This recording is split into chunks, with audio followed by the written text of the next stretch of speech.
மானம் குறையும் இன்னு மாசு படியும் இன்னு வீணா கதை முடிஞ்சு போச்சு.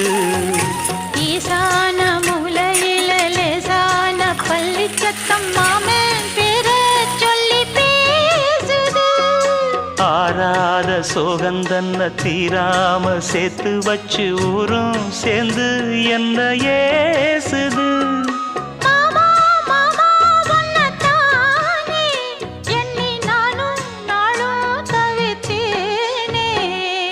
கூண்டுக்குள்ள என்ன வச்சு கூடி நின்ன ஊற விட்டு கூண்டுக்குள்ள போனதென்ன கோலக்கிளி.